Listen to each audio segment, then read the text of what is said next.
할렐루야. 주님을 찬양합니다. 이 선포된 말씀이 여러분 각 사람에게 꼭 필요한 하나님의 은혜가 될 줄로 믿습니다. 오늘 말씀의 제목은 그리스도의 보호자라는 제목입니다. 로마서 16장으로 드디어 넘어갔습니다. 마지막 장이죠. 로마서 다 끝나는 게 아니고요. 오늘 교회 창립 주일이기 때문에 정말 교회의 부흥과 성장, 또 교회의 교회됨을 위해서, 사명 감당을 위해서 정말 꼭 필요한 말씀이라고 생각하기 때문에 앞당겨서 오늘 이 말씀을 전하도록 하겠습니다. 예년보다 지금 추석이 한 달가량 앞당겨졌죠. 2009년 이때만 해도 5년 전만 해도 그 추석이 10월 2일 뭐 이랬잖아요. 그런데 이렇게 추석이 앞당겨져서 뭐 아침 저녁 날씨도 지금 갑자기 달라지고 이제 오곡백과 익어가는 아주 결실의 계절을 맞게 되었습니다. 얼마나 하나님께 감사한지 모르겠습니다. 아마 옆 사람과 인사하시죠. 즐거운 명절입니다. 건강히 잘 다녀오십시오. 휴일에도 큐티와 통독합시다. 네, 꼭 하나님 말씀 계속 읽기를 바랍니다. 창립 59주년 하니까 정말 세월이 빨리 간다는 생각이 듭니다. 제가 저희 교회 부임한 지 몇 년 정도 된지 아세요? 네, 이제 5년 이제 다 돼가지요. 벌써 세월이 이렇게 빨리 지난 것 같습니다. 지난 금요일 날 우리 통합적 교단에 아주 목회를 잘 하시는 훌륭한 목사님들이 저희 교회에 모여서 저희 교회 사역에 대한 이 보고를 받으시고 서로 이렇게 토론하는 시간을 가졌습니다. 모든 목사님들이 아주 큰 충격이었고 큰 은혜를 받으면서 신천교회에 대해서 정말 감사하면서 새로운 비전을, 한국교회의 새로운 방향성을 설정하게 됐다고 아주 고마워하시면서 다들 이제 부목사님들 보내서 배워오겠다고 그렇게 이야기하셨습니다. 제가 그걸 준비하면서 지난 5년 동안 참 많은 일을 했구나라는 생각이, 우리 교회에 엄청난 변화가 있었구나라는 것을 새삼 느꼈습니다. 저는 이제 거의 변화가 없다라는 생각을 했는데 참 많은 변화가 있었습니다. 특별히 문화사역, 또 선교사역, 그리고 차세대 교육사역에 있어서 한국교회가 전혀 생각하지 못했던 새로운 측면들의 사역들을 하게 되었습니다. 그러면서 우리 교회 성도들의 그 협조와 기도와 전폭적인 지지가 얼마나 감사했는지 모릅니다. 성도들의 헌신이 없이는 절대 불가능한 일이죠. 저 혼자 일할 수 있는 건 아니죠. 저는 그냥 꿈만 꾸고 실제 모든 담임 목사의 꿈을 하나님을 통해서 일어나는 하나님의 뜻으로 알고 땀 흘려서 수고하고 헌신하는 많은 성도들의 그 몸과 마음, 시간, 물질을 다 드리는 정성이 있어서 오늘의 이러한 은혜가 있지 않나 하는 생각하면서 아주 깊이 감사하는 마음을 갖게 되었습니다. 오늘 특별히 이제 60주년을 맞이하게 되면서요.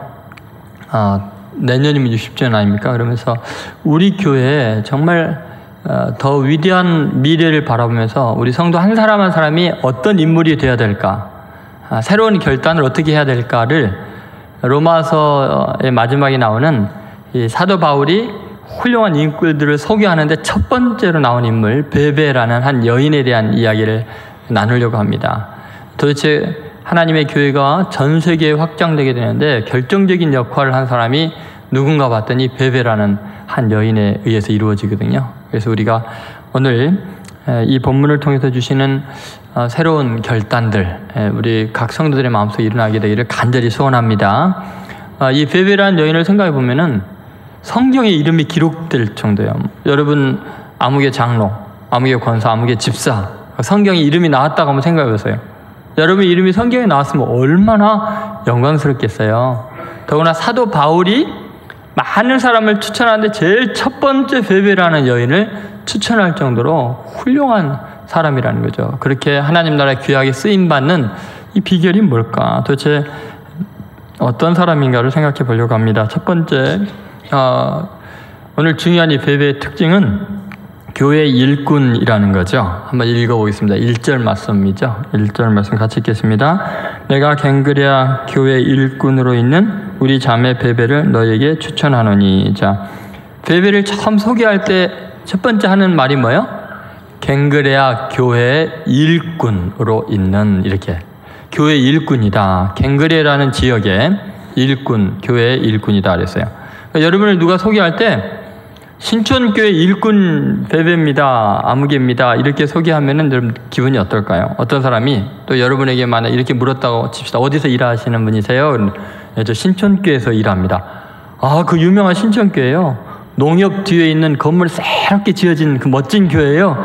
아니요, 그 교회가 아니라요. 그 길 건너편에 시커먼 건물 하나 있는데 거기에 일꾼입니다. 가끔가다 저희가 이제 주일 저녁이면 식사를 한 다음에 교육자들과 함께 신촌 성결교회 카페에 가서 차를 마시거든요. 저희 교회 카페가 없어서. 그러면 우리 교회 권사님, 집사님들 거기 앉아 계세요. 목사님 반갑습니다. 막 그래요. 그만큼 신촌 성결교회가 아주 좋은 장소에서 잘 건물이 지어진 것 같습니다. 여러분은 어떻게 생각하세요? 교회 일꾼이다, 신촌교회 일꾼이다 라고 누가 여러분을 소개한다면 기분이 좋을까요? 찝찝할까요?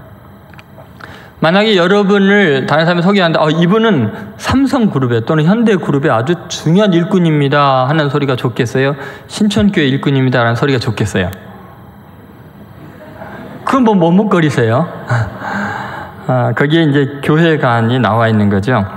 여러분, 정말 여러분이 교회 일꾼이라는 소리를 들었을 때 정말 감격하고 행복하고 내 꿈이 이루어졌다, 내가 그 교회 일꾼이라니, 이런 감동이 있어야 돼요. 왜 그러냐면은 에베소서 1장 23절에 이 교회에 대한 이야기가 나오거든요. 같이 한번 읽어보겠습니다. 교회는 그의 몸이니 만물 안에서 만물을 충만하게 하시는 이의 충만함이니라. 자, 교회가 뭐라고요? 그의 몸이다. 예수 그리스도의 몸이라는 거예요. 그러면 교회의 일꾼이라는 것은 예수님의 일꾼이 되는 거죠. 근데 그 교회가 하는 일이 뭐예요? 만물 안에서 만물을 충만케 하시는 이, 그분의 충만함이 교회에 있다는 거예요. 다시 말해서 이 세상에 있는 증오와 또 결핍과 갈등과 이 모든 것을 완벽하게 충만한 은혜로 해결할 수 있는 그 기관이 있다면 교회라는 거죠. 만물을 충만케 하시는 이의 충만함이 교회에 있다는 거예요. 여러분, 세상에는 많은 기관들이 있고 단체들이 있지만 하나님이 직접 세운 조직은 가정과 교회입니다. 가정을 통해서는 이 땅에 생육과 번성하게 하지만 교회를 통해서는 이 시대의 죄악을 구원하고 하나님 나라를 확장시키는 가장 위대한 하나님의 일을 교회가 감당하고 있습니다. 이것은 어떤 기관에서 할 수 있는 게 아니에요. 교회만이 만물을 충만하게 할 수 있는 거죠. 여러분, 교회가 얼마나 중요한지 모릅니다. 여러분이 교회에서 일꾼이 돼서 일하는 거 정말 중요해요. 다시 말해서 교회에서 일하는 것과 하나님 나라를 위해서 일하는 것을 분리하는 것은 성경적이지가 않아요. 교회는 그리스도의 몸이기 때문에 그래요. 여러분이 교회를 위해서 평생 충성했다면 하나님 나라를 위해서 그게 충성한 거예요. 물론 그렇다고 반대로 사회를 일하는 건, 세속적에서 일하는 건 그렇지 않죠. 사회의 모든 것의 왕이신 분도 역시 하나님이시기 때문에 직장에서 일하는 것도 역시 하나님의 일을 하는 거예요.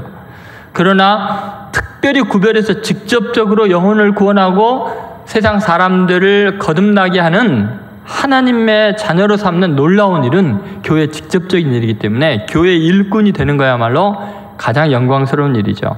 얼마 전에 이야기했잖아요. 백화점왕 미국의 워너메이커, 존 워너메이커가 미 합중국의 장관이 되어달라고 대통령이 했을 때 거절한 이유가 뭐였어요? 나 시골의 교회에 반사인데 그건 하나님 나라를 확장하는 중요한 일이니까 그거 방해되기 때문에 안 하겠다 그랬잖아요. 그게 바로 교회관이 바른 거죠. 여러분, 이 시대를 구원하고 이 시대의 인물들을 죄에서부터 건져내고 그들에게 바른 신앙관을 심어줘서 하나님을 경외하고 하나님 나라를 위해서 헌신하게 만드는 중요한 일을 교회가 하기 때문에 여러분이 교회 일꾼이 되는 것은 온 세상을 구원하는 일이고 사회를 구원하고 가정을 새롭게 하는 놀라운 일입니다. 그래서 교회의 일꾼이 되었다는 것은 정말 인류의 소망이 되는 겁니다. 여러분이 기도하고 키운 한 명 한 명 아이들이 이 시대의 희망이 될 줄로 믿습니다. 그런데 이렇게 교회의 훌륭한 구원의 통로가 되는 교회가 성장하고 부흥하는 데는 교회 일꾼이 꼭 있어야 돼요. 그래서 갱그레아 교회 일꾼인 베베를 추천한다고 이야기하죠. 예를 들면 바울이 전 세계를 복음화하는데 결정적으로 큰 일을 할 수 있는 계기는 사실은 빌립보 교회를 통해서거든요. 근데 빌립보 교회 후원이 없었으면 바울은 맨날 천막친언이라고 인생의 대부분을 보내고 복음 전하는 시간은 그 나머지 시간으로밖에 못했을 거예요. 근데 빌립보 교회가 전폭적으로 바울의 모든 걸 후원해 줍니다. 그래서 바울은 천막장사 그만두고 완전히 복음 증거하면서 전 세계를 다니면서 복음의 증인으로 위대하게 쓰임받는 거죠. 근데 그 빌립보 교회가 그런 교회가 될 수 있었던 이유는 뭐냐면 빌립보 교회를 설립한 사람이 루디아라는 한 여인이었어요. 자주 장사했던, 그 당시에 염소업을 했던 아주 재력가인 그 여인이 빌립보 교회를 세우고 바울을 전폭적으로 후원함으로 말미암아 바울의 선교 사역이 완전히 전환점을 맞게 된 거죠. 마찬가지로 오늘 본문에 이 고린도에서 지금 로마서를 쓰고 있는데 이 고린도에서 한 11km 떨어진 동쪽으로 떨어진 항구 도시인 갱그레아의 교회 일꾼인 베베로 인해서 갱그레아 교회가 든든히 세워지게 됩니다. 근데 이 갱그레아 교회의 후원으로 또 이 베베의 후원으로 말미암아 바울은 이제 선교에 박차를 가할 수 있었던 거예요. 그래서 바울이 얼마나 이 일꾼의 이 베베의 도움을 받았으면 로마서에서 자기를 도운 수많은 사람들의 이름을 거론하면서 제일 먼저 베베의 이름을 이야기했겠습니까? 그만큼 훌륭한 일꾼이었다는 거죠. 우리 교회가 오늘 이제 59주년을 맞잖아요. 1955년에 선우중원 장로님이 동교동 자택에서 첫 예배를 드리면서 신천 장로교회가 시작이 됩니다. 그렇게 시작된 교회에 그동안에 많은 목회자들이 거쳐갔습니다. 예를 들면 1대는 장세용 목사님, 그 다음에 2대 김치은 목사님, 3대 김경화 목사님, 또 김경화 목사님 자녀들이 우리 교회를 지금 다니고 계시죠. 그리고 원로 목사님 전에 홍종각 원로 목사님이 계시고요. 지금 이 자리에 와 계신 오창학 원로 목사님, 22년 이상을 교회를 위해서 헌신하고 눈물로 기도하시고 새벽 제단을 지키면서 인내하고 모든 정력을 다 쏟으셨기 때문에 오늘의 우리의 교회 모습이 있는 거죠. 우리 원로 목사님 와 계시는데 감사의 박수 한번 좀 드리시기 바랍니다. 고맙습니다. 감사합니다. 근데 교육자들은 절대 혼자서 목회를 못 하거든요. 근데 이렇게 목사님이 59주년을 맞이하면서 5분, 이제 저까지 해서 6명이 됩니다만, 이렇게 사역을 할 수 있게 후원하신 분들이 계신 거예요. 예를 들어서 선우중원 장로님은 그 동교동 자택에 교회를 마련하고 또 이쪽 신촌으로 옮기는 이 터를 닦기 위해서 자기 가정의 모든 것들을 전부 다 투자한 거예요.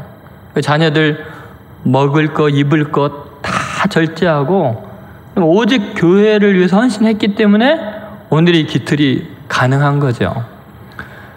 그리고 이제 예를 들어서 우리 교회 이제 갑자기 이제 그 중흥되는 더 부흥의 역사가 일어나는 순간이 1960년대에 접어들면서 일어나는데, 그때 김성환 권사님이라는 분이 1964년에 102평의 땅과 또 건축 34평 정도 되는 교육관을 헌납을 하셨어요. 지어지도록 다 헌금을 하셨어요.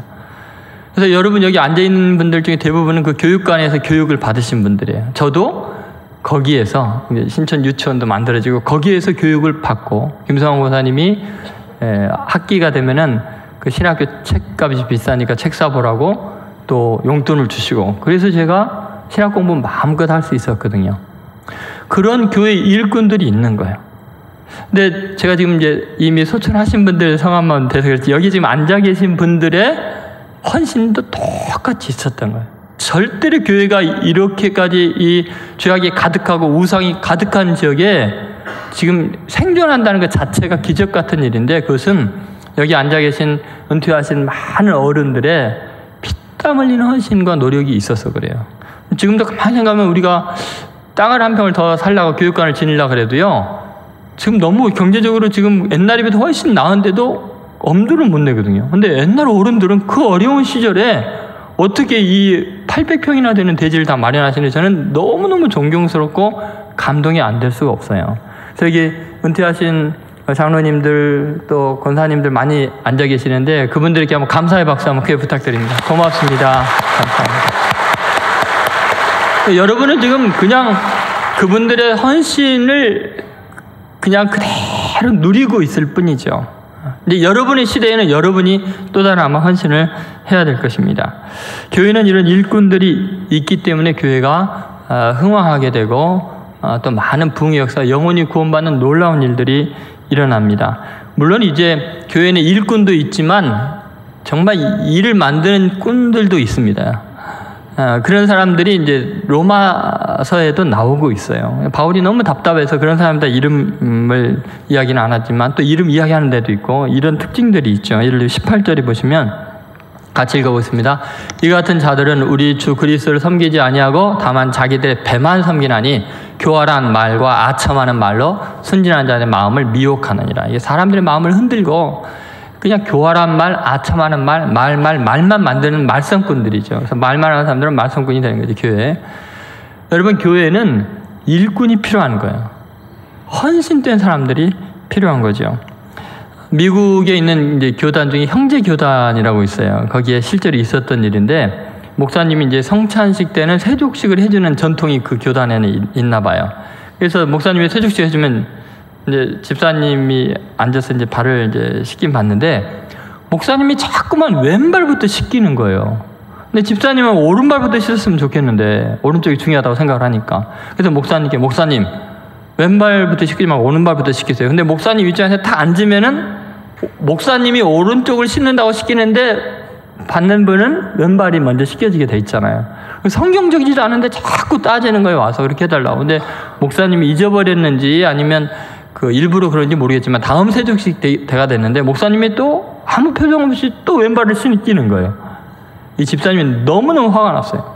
그렇게 부탁을 했건만 이럴 수가. 그래가지고 자기를 따르는 많은 사람들에게 이 목사님한테 안 좋은 이야기 소문 퍼뜨려갖고 나가서 교회를 새로 개척을 했어요. 그래갖고 개척을 해갖고 그 교회 이름을 오른발교회 그렇게 만들었다. 지금도 오른발교회가 미국에 있다 그래요. 우리 한국은 어떨까요? 한국에 보면은 예를 들어서 보혈파와 푸른 초장파가 싸우면서 찢어진 교회가 있다고 하네요. 도대체 무슨 파인가? 교회 안에 왜 보혈파가 있고 푸른 초장파가 있나 했더니 교회를 건축하면서 가운데에 카페트를 깔아야 되는데 그래서 예수님의 보혈을 상징하는 붉은색 카페트를 깔아야 된다 했더니 또 다른 이제 푸른 초장파는 뭐냐면 무슨 말이냐? 교회 가장 중요한 하나님의 말씀이지 말씀의 꼴을 먹이는 푸른 초장을 상징하는 초록색으로 깔아야 된다 해갖고 둘이 갈라져갖고 교회를 이제 두 쪽 내고 그래서 보혈교회 뭐 푸른 초장교회인가 뭐 그렇게 바꿨다 그래요. 여러분 생각해 보세요.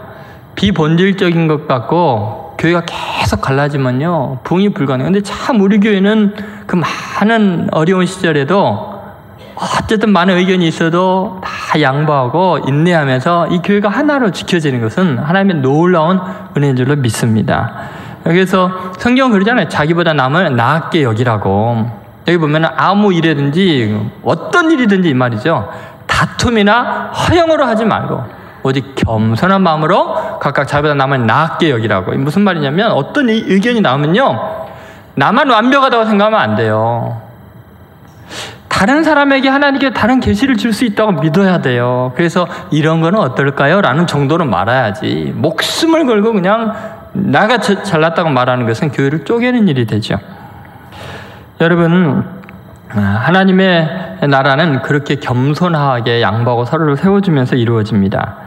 오늘 보면은 베베가 교회 일꾼이라는 것은 기적입니다. 왜 기적인가? 물론 바울이요 여자는 교회에서 잠잠하라고 말했을 정도로 여성 폄하적인 경향이 약간 있어요. 물론 그 전에 남자들도 조용해라라는 말이 있고 이와 같이 여자도 조용하라는 말이 있지만 어쨌든 바울의 입장에서 처음 로마 교회에 추천하는 가장 훌륭한 일꾼 그 사람을 베베 여자로 추천한 것은 특별해요. 그리고 더구나 더 놀라운 것은 이 베베가 이방인 여자였다는 거예요. 베베라는 이름이 도대체 뭘까? 헬라 신화에 나오는 달의 여신의 이름이거든요. 유대인이라면 절대로 이런 이방적인 요소가 있는 이름을 쓸 수가 없어요.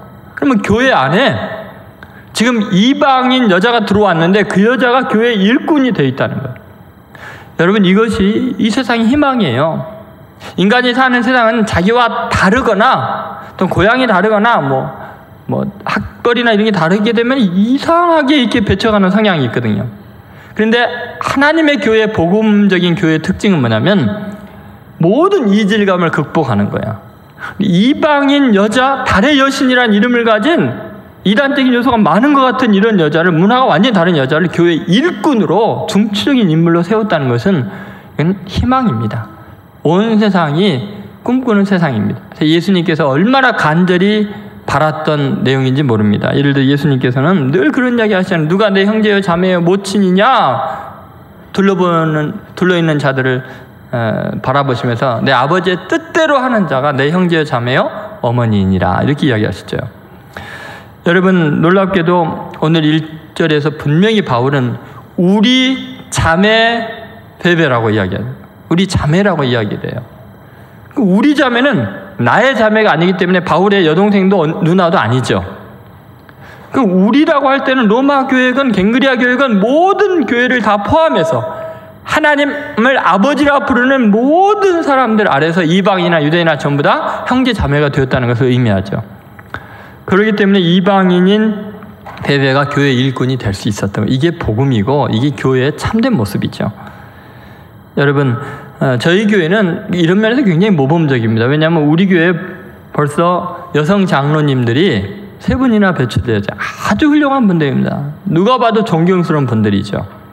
근데 지금 당회에는 여성 장로님이 안 계셔요. 그래서 당회가 영 딱딱해요. 여러분, 다음 만약에 이제 장로 선거가 있다면 절반은 여자분, 절반은 남자분이 뽑혔으면 좋겠어요. 그게 정상이에요. 얼마나 멋지고 아름다워요. 복음이 복음되는 거예요. 복음 안에서는 남자나 여자나 차별이 없어요. 이방인이나 유대인, 선민의식 그런 거 다 필요 없습니다. 정말 주님이 꿈꾸는 세상은 우리는 모두 다 그리스도 안에서 형제 자매라는 거예요. 제가 더 꿈꾸는 건 뭐냐면 빨리 좀 이루어졌으면 좋겠는데, 우리 민족이 아닌 제3세계 사람이 우리 교회에 와서 장로 됐으면 소원이 없겠어요. 아프리카 사람이든지 캄보디아 사람이든지 중국 사람이든지 우리 교회 다니는 그 사람이 정말 신실한 일꾼이라면 장로 되면 어때요? 그 베베가 지금 교회 일꾼이 되어 있는데, 그것이 하나님이 꿈꾸는 세상입니다. 그런 교회로 계속해서 우리가 나아갈 때 누구나 다 포용하고 정말 하나님을 위해서 충성된 사람이라면 교회 일꾼이 될 수 있도록 배려하는 그러한 교회가 되기를 간절히 소원합니다. 두 번째, 베베는 교회 수혜자였습니다. 베베는 교회 도움이 필요한 사람이었어요. 자, 2절 말씀을 한번 보시죠. 같이 읽겠습니다. 시작. 너희는 주 안에서 성도들의 합당한 예절로 그를 영접하고 무엇이든지 그에게 소용되는 바를 도와줄지니 이는 그가 여러 사람과 나의 보호자가 되었습니다. 여기 보면 무엇이든지 그에게 소용되는 바를 어떻게 해달라고요? 도와줄지니. 여러분, 교회의 일꾼이라고 해서 모든 것이 완벽한 건 아니에요. 마음이 상할 수도 있고요. 또 경제적으로 갑자기 어려워지거나 가난해질 수도 있고, 예전에는 헌금을 많이 했는데 지금은 모든 사업이 어려워져 갖고 오히려 교회 도움을 받을 수도 있는 거예요. 여러분, 하나님의 일꾼이 되기 전에, 교회 일꾼이 되기 전에 먼저 우리가 생각해야 될 게 있습니다. 그것은 뭐냐면 모든 사람은 교회의 도움을 받을 필요가 있다. 교회를 통해서 베푸시는 하나님의 도움, 하나님의 은혜를 경험한 사람들이 교회의 일꾼이 되는 거예요. 이것이 굉장히 좋아요.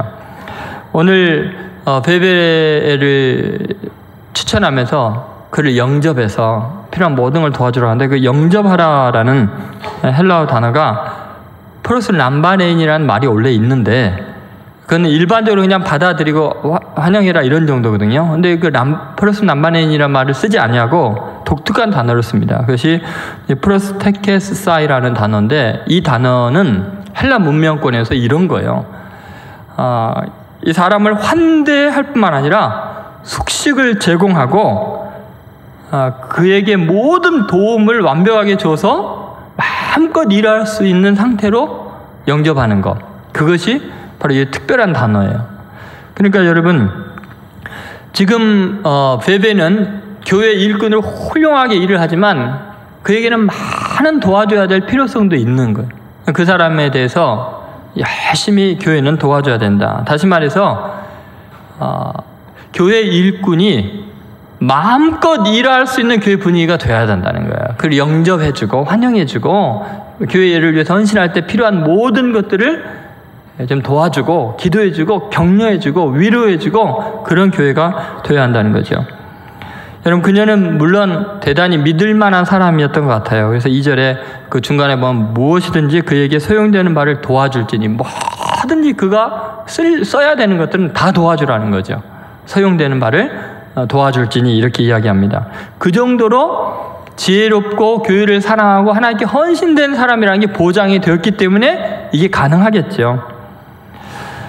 교회 일꾼들이 상처를 많이 받는 곳이 교회이기도 합니다. 교회에 충성을 다하면요, 늘 욕먹을 각오를 해야 합니다. 근데 왜 이러한 상처를 받게 될까? 그리고 왜 이렇게 영접하고 도와주라는 부탁을 해야 될까? 그 이유는 뭐냐면, 교회 안에서 열심히 일하다가 상처받는 일이 생기게 되는데, 그 이유가 예절을 잃어버려서 그래요. 열심히 일하고 헌신된 사람들을 우리가 무례하게 대할 수가 있어서 그래요. 그래서 다시 한번 2절을 보시면 그런 이야기가 나오죠. 너희는 주 안에서 뭐라 그래요? 성도들의 합당한 예절로 그를 영접하라. 이게 성도다운 합당한 예절이 있어야 된다는 거예요. 여러분, 사람이 가까워지고 친해지면 특히 막 헌신적으로 자기에게 대해주거나 교회에 헌신하게 되면은 무례히 대할 수가 있어요. 그 사람의 아픔을 이해하지 못하고 함부로 말할 수도 있어요.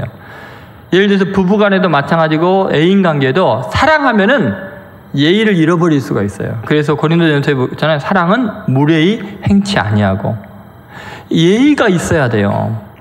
교회에 헌신하는 그 사람들에 대해서 함부로 말하고 행동해서는 안 돼요. 교회 특히 직분이 높은 목회자나 장로님들이나 권사님들, 안수집사님들은 교회에서 충성으로 헌신하는 젊은이들, 특히 젊은이들에 대해서 무례하게 대하면 안 돼요. 합당한 예절이 있어야 된다는 거죠. 이것이 대단히 중요합니다. 그런데 이 예의를 잃어버리면 사람들이 걸려 넘어지고 교회를 떠나게 돼요. 그럼 교회 부흥이, 일꾼들이 다 떠나게 되는 문제가 생기게 됩니다. 예를 들어서 17절에 보면 그런 일이 바울이 목회 사역하는 동안에 교회에 많이 있었던 것 같아요. 같이 한번 읽어보겠습니다. 형제들아, 내가 너희를 권하노니 너희가 배운 교훈을 거슬려 분쟁을 일으키거나 거치게 하는 자들을 살피고 그들에게서 떠나라 그랬잖아요. 정말 하나님의 말씀을 거슬려서 분쟁을 일으키거나 거치게 하는 자들을 살피고 있을 때, 이 거치게 한다는 것은 헬라어로는 스캔달론이라는 말이 쓰였거든요. 스캔들, 이렇게 포장하는 거죠. 장애물, 이런 뜻이 있어요. 그래서 하나님의 일을 하는데 자꾸 걸려 넘어지게 하는 장애물이 되는 사람들이 있다는 거죠. 그래서 이런 거치게 하는 자들을 누군가 살펴갖고 이 사람들에게서 떠나가라, 이게 상대를 하지 말라는 거죠. 다른 사람을 실족하게 하는 사람들에 대해서는 용납해서는 안 되는 거죠, 교회가. 여러분, 지금 이 거치게 하는 사람들은 신앙적인 열정을 가지고 그걸 빙자해서 무례하게 행하는 거예요. 그런데 예의가 없으면 안 돼요. 교회일수록 더욱 그러는 거죠. 세속적인 인간성, 그 열정, 이걸 가지고 하나님의 일을 한다고 생각하면 안 됩니다. 그래서 주 안에서 성도들의 합당한 예절로 서로 대하라는 거죠. 여러분, 아무리 이방인 여자여도, 아무리 그가 혹시 가난한 여자일지라도 예의를 갖춰라, 이렇게 이야기합니다. 여러분, 베베같이 교회 일꾼이어도 교회 도움이 필요하고 사랑이 필요하고 격려와 위로가 필요하다는 것을 바울이 밝히고 있죠. 그것을 잊지 않아야 됩니다. 그래서 여러분이 교회에 올 때 은혜 받으려는 마음으로 먼저 와야 돼요. 나는 교회에 일하러 왔다, 이 교회를 새롭게 하겠다, 이런 마인드 자체는 심각하게 신앙의 병이 든 상태예요. 베베 같은 일꾼도 도움이 필요하고 은혜가 필요하다고 바울이 말하는데, 자기가 뭔데 교회를 다 뜯어 고치려는, 나는 완전히 새롭게 하겠다는 생각으로 착각을 합니까? 늘 교회에 올 때 기본적인 마음은 은혜 받고자 하는 마음으로, 사모하는 마음으로 와서 은혜 받은 다음에 은혜에 대한 감격 때문에 교회에 봉사하는 게 베베처럼 일꾼이 되는 거죠. 여러분, 일만 하겠다고 나서면 반드시 시험에 들게 돼 있어요. 그래서 베베에게도 위로가 필요하고 도움이 필요하다는 것을 밝히고 있는 거죠. 존 웨슬리가 그런 말을 했습니다. 외톨이 그리스도인보다 더 비기독교적인 것은 없다. 교회는 그리스도인들이 서로 연합해서 서로 격려하고 위로하고 그런 아름다운 거예요. 어떤 면에서는 그 사람이 교회 일꾼으로 수고하지만 어떤 면에서는 내가 도와줘야 돼요. 또 반대 경우도 마찬가지예요. 그렇게 우리 교회에 정말 수혜자들이 많고 은혜를 받는 사람들이 많은 교회가 되기를 주의 이름으로 소원합니다. 첫 번째는 일꾼도 많아야 되겠지만 교회에서 나 이런 은혜를 받았어, 평생 교회 은혜를 갚을 길이 없어, 이런 사람들이 많아지도록 여러분이 많은 사람을 돕고 격려해 주기를, 교회 베베 같은 일꾼들을 도와주는 성도들 되시기를 주의 이름으로 소원합니다. 자, 세 번째는 이제 교회 보호자입니다. 베베는 어떤 사람이냐? 여러 사람과 바울의 보호자였다고 이야기하죠. 2절 그 끝부분에 보면 이렇게 아주 놀라운 표현이 나옵니다. 한번 보시죠. 2절 끝에 뭐라 그랬어요?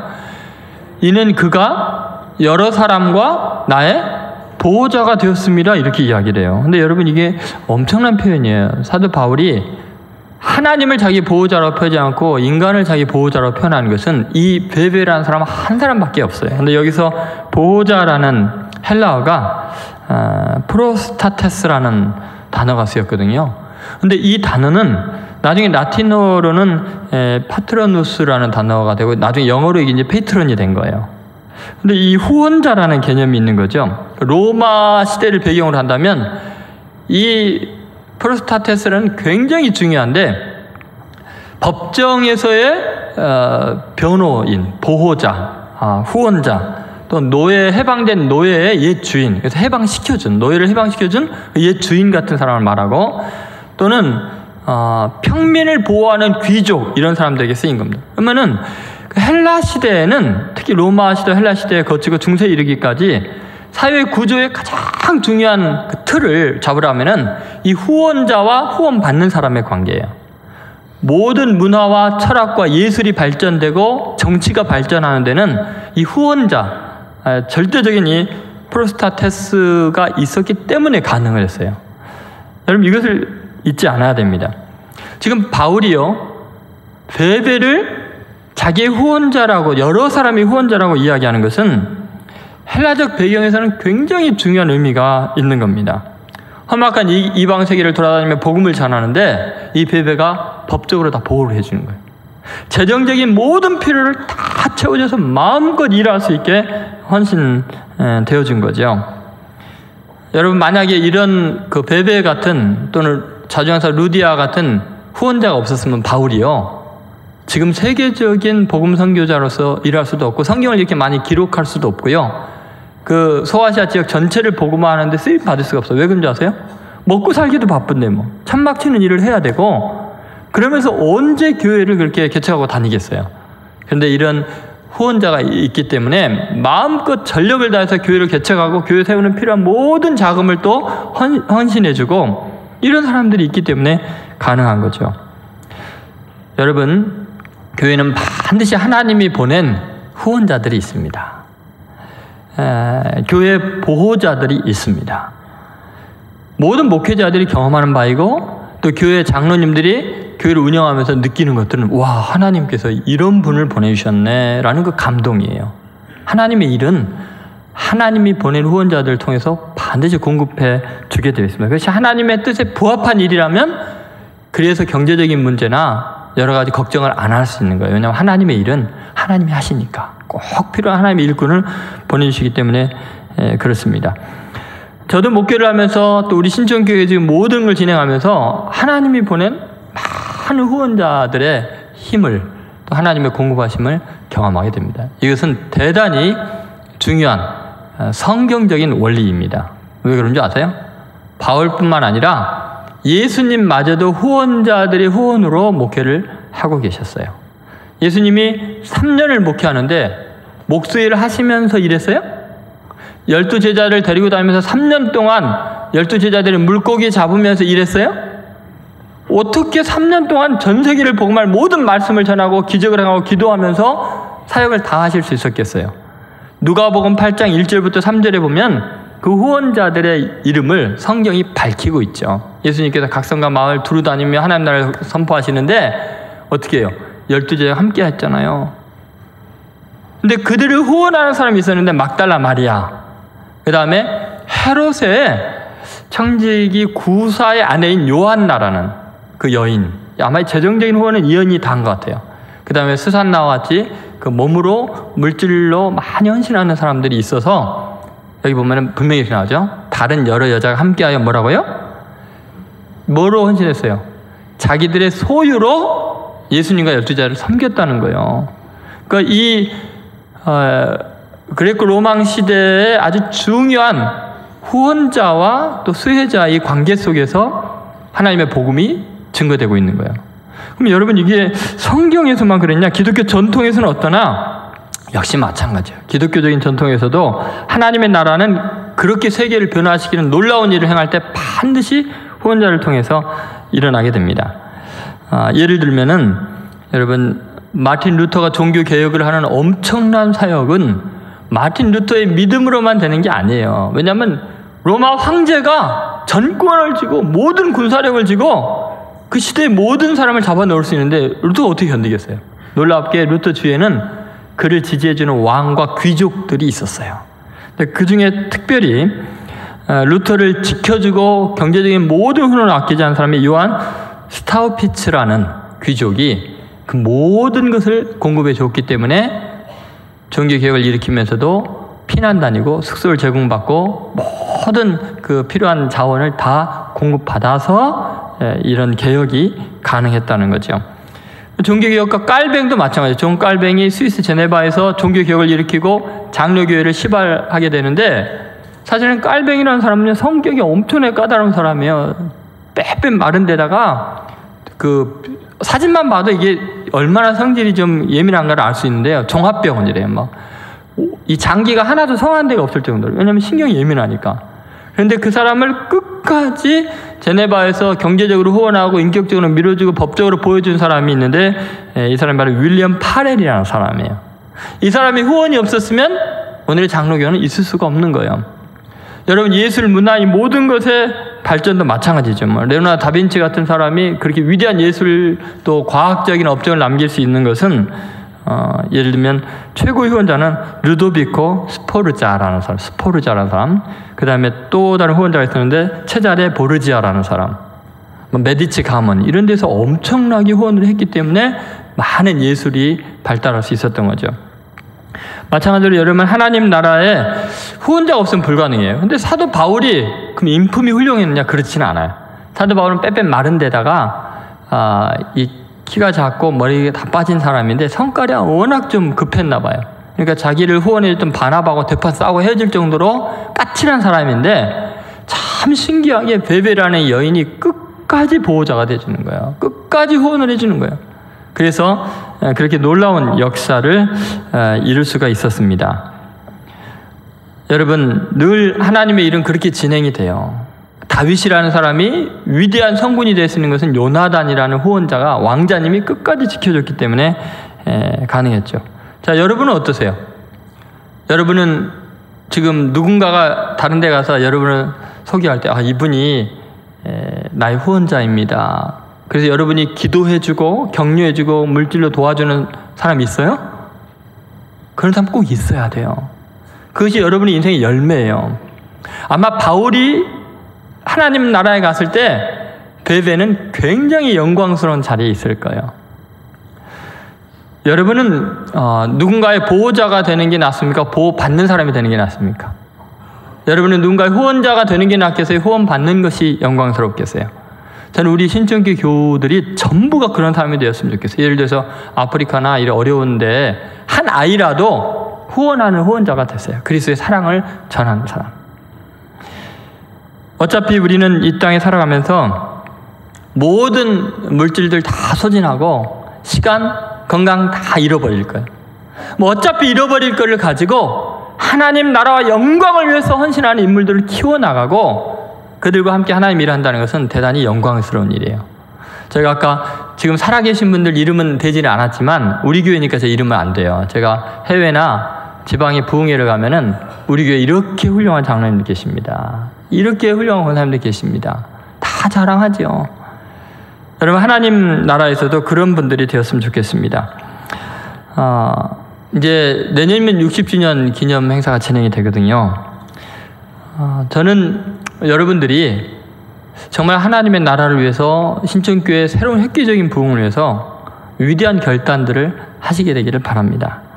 또 무엇을 하는 것도 중요하지만 더 중요한 것은 내가 누구를 섬길까를 한번 정해 보시기 바랍니다. 교회에서 헌신하고 있는 사람들 중에 내가 이 사람의 후원자가 되겠다. 만약에 교우들이 다 그런 마음으로 교회를 오고 한 일꾼이라도 키워주기 위해서 물질과 기도로 사랑으로 섬기고 바울이 베베의 이름을 어디 가서든지 이야기할 만큼 그렇게 자랑스러운 인물들이 모든 교우들이 하나님 사람 된다면요, 신천교회 부흥의 문제는 정말 시간 문제입니다. 엄청난 그 시너지 효과, 한국 교회에 놀라운 모델이 생겨날 줄로 믿습니다. 이렇게 베베처럼 그리스도인의 보호자가 되시기 바랍니다. 그것이 59주년을 맞이해서 60주년과 100주년을 바라보면서 여러분이 마음에 결심할 바예요. 그럴 때 이 시대가 분명히 신천교회를 통해서 변화되고 세계가 복음화되는 귀한 일에 하나님이 사용하실 줄로 믿습니다. 기도하겠습니다. 하나님 말씀 생각하면 여러분 개인적으로 한번 결단의 기도하시기 바랍니다. 여러분은 신천교회 일꾼이라는 소리를 들어보셨습니까? 여러분은 교회에서 받은 은혜가 한량없이 느껴지고 계십니까? 교회 올 때 은혜 받으러 오십니까? 여러분은 그 누군가의 후원자, 보호자가 되어 있습니까? 주님, 남은 제 생에는 그렇게 그리스도인의 보호자가 되기를 원합니다. 우리 신천교회가 이 시대에 가장 하나님 마음에 합하고 많은 사람을 구원하고 도와주는 많은 그리스도인들의 보호자가 되는 교회가 되기를 원합니다. 갱그리아 교회처럼 빌립보 교회처럼 신천교회가 많은 선교사와 또 수고하는 이들을 각 단체를 돕는 교회가 되게 주옵소서. 같이 한번 통성으로 기도하겠습니다. 하나님, 신앙생활이 뭔지 복잡하고 어려운 것이 아니고 정말 하나님의 일꾼 그리스도의 보호자가 되는 것인 걸 알게 하셔서 감사합니다. 오늘 이 시간에 각 사람의 심령 속에 있는 은혜를 허락하여 주시고 하나님 새로운 놀라운 결단들이 있는 시간 되게 하여 주옵소서.